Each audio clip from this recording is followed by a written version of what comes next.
Hey y'all, today I'm going to show you how to make a soup that is going to knock out colds, sniffles, the flu, fevers. Honey, this is going to boost your immune system while tasting absolutely delicious. Let's get into it.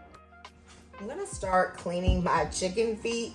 Now I know chicken feet can be a very polarizing ingredient. Some people love it, some people hate it. But the reality is that chicken feet is super healthy. It's full of so many health benefits. So first I'm going to rinse them off. As you can see, the water is cloudy, so you always need to rinse them very well.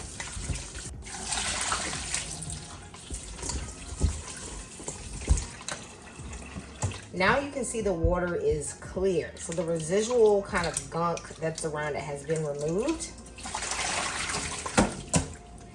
The chicken feet you buy may be at various stages of being butchered. This part, if I have anything like this left, I clip it off. It's essentially like a callus that was on the chicken.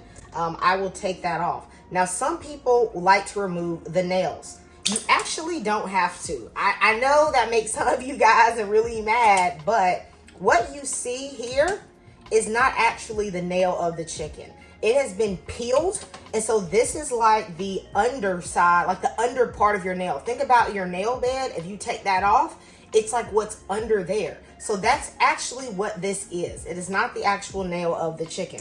If I am going to eat the chicken feet, like in a dish where I stir fry it or something like that, that is mostly when I will cut off these nails. However, if I am just using this to make broth or something like that, then I really don't do it. I honestly don't do it. But for those of you that feel more comfortable with the toes or under toenail cut off, this is what you would do.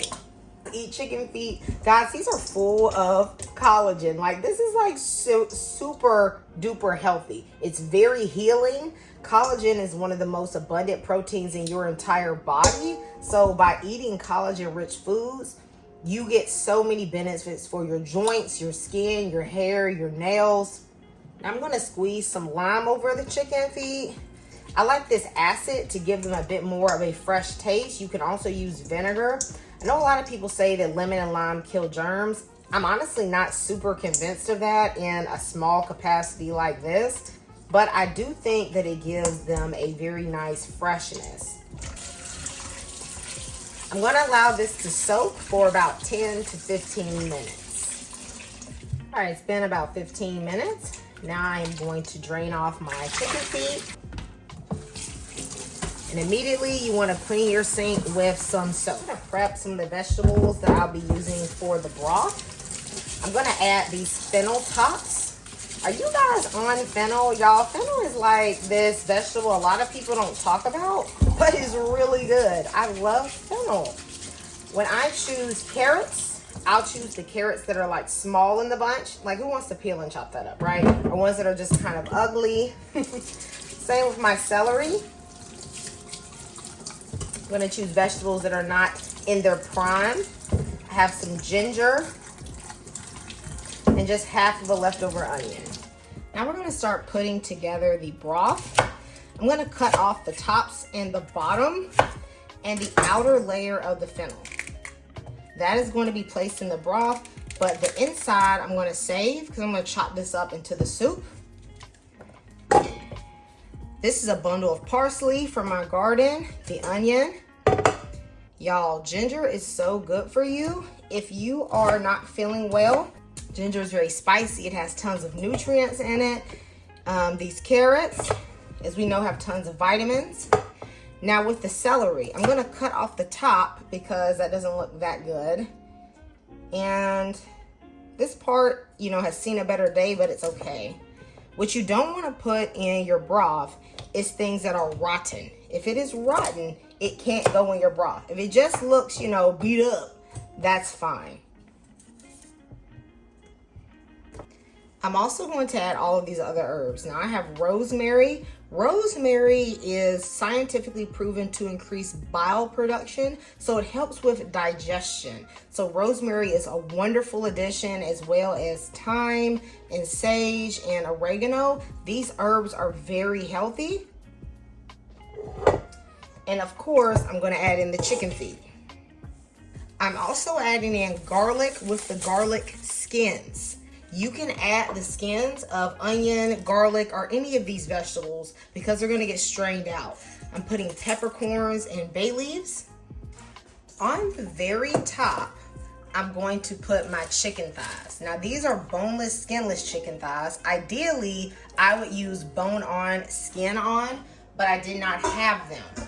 These are frozen, and since this is in the Instant Pot, I can place them in here just like this. Since I'm not using chicken bone, adding this better than bouillon will increase the depth of flavor in the broth. And I'm also going to use a little bit of powder bouillon. They have a different kind of flavor to me, so that is why I use both of these. I'm gonna add in water a little bit below the max fill line because this chicken thigh is gonna release water since it is frozen. If you look closely, I filled up the Instant Pot to this line here. I'm gonna add in my Instant Pot liner.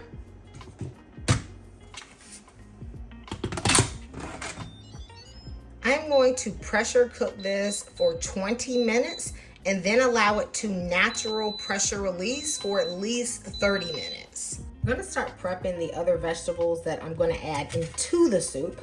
So the first one I'm gonna do is the fennel. I love fennel. It has a nice little licorice type taste, and it's similar to celery when cooked inside of a soup. However, it just has a different type of sweetness and depth of flavor. The most affordable place I've seen fennel so far is at Trader Joe's. So if you have one near you, go pick up some bulbs of fennel. I could have put these carrot peels in the broth, but I wasn't thinking about that. But that's okay. I can just freeze these for another broth later, or I will compost these carrot peels. When I get to the end where the carrot's pretty thick, I'm gonna chop it in half, and then I'm gonna slice it into some half moons. In the comments, I want you to tell us, what is your #1 home remedy for the flu or cold or fever? Does your family do like garlic and honey? Do you have like a homemade cough syrup that your family makes? Don't keep it all to yourself, honey. Help somebody, because y'all know out here in these streets, some people is getting sick just about every week, okay? And they need all the tips they can get, all right? And this is all of my veggie prep. In my Dutch oven, I'm gonna add a little bit of sunflower oil, but you can use olive oil, and a bit of butter.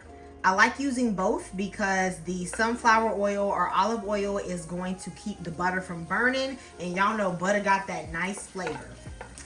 Then I'm going to go in with all of the vegetables. I want these to saute a bit so that they release kind of like some of their sugars and get a little bit brown. Putting in a pinch of salt will help them release their moisture a little bit quicker. I'm gonna saute this for probably about 4 to 5 minutes on a medium-low heat. Into this, I'm gonna put some fennel seeds and some chicken seasoning. You can use other spices, but we're not getting too complex with this dish. My broth is done. This chicken is super tender.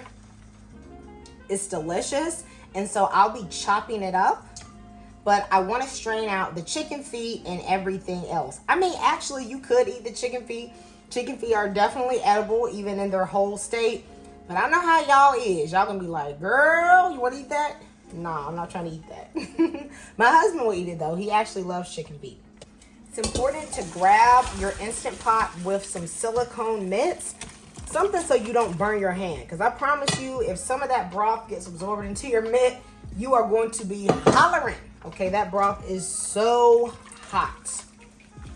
This right here, I'm going to discard, and I'm just going to compost it. Oh, I forgot some chicken, so I'm going to get that. So you can pick through this and see anything you may have forgotten.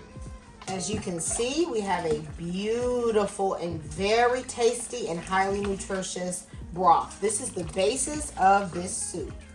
I covered the soup while I was waiting on that broth to finish so that my vegetables would just be softening while I was waiting on everything to be ready. Now I'm going to add in this beautiful broth. Y'all, this smells super good. I'm going to cover this and let this come up to a boil. I want you all to check out these chicken feet here. Okay, now these chicken feet were only cooking for about 15 minutes, Usually I have my chicken feet cooking for about 2 hours.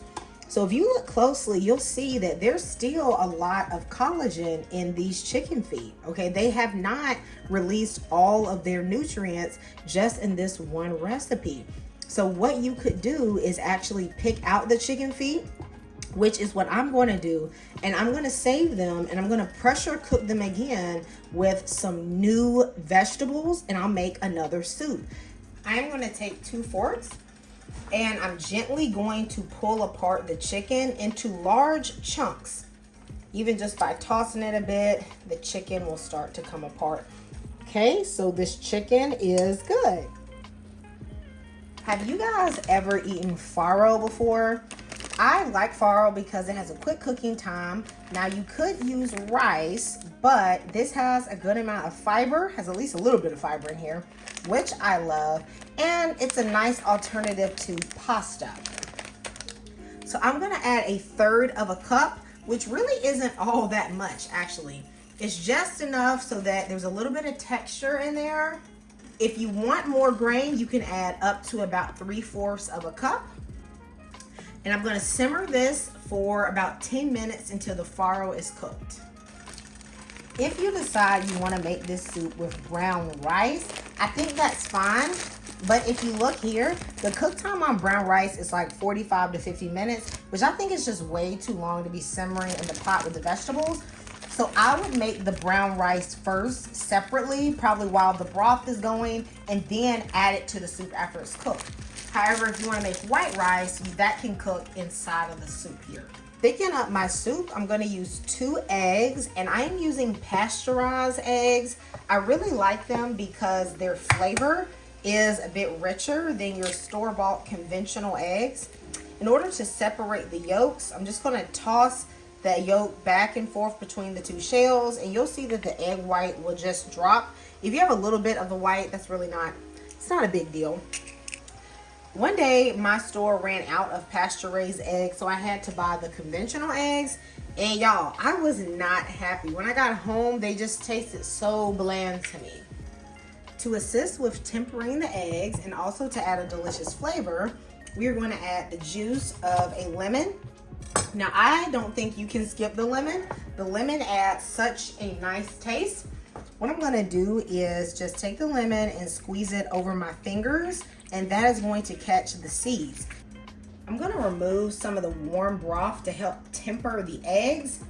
By putting the broth in with the eggs while it's in the measuring cup, that is going to prevent it from just scrambling in this soup, okay? We are not trying to get scrambled eggs. We're also not trying to get egg drop soup where the egg is piecey.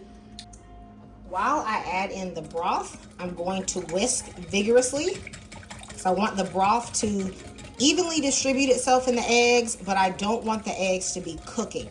It doesn't really matter if some little pieces of vegetable or anything like that get into the egg mixture. Now we're gonna add this to the soup. I have cut the temperature on the eye off, and I'm going to put in the chicken before I stir in this egg mixture. Now I'm gonna slowly pour the egg mixture in here. It's getting really thick right away. To freshen things up, we're gonna add a little bit of parsley. Let me know what you guys think about this recipe, and if you are going to try it. I absolutely loved this soup. Pair it with a little bit of crackers. Man, this was so warming. I'll see you next time in Kamira's Kitchen. Goodbye and God bless.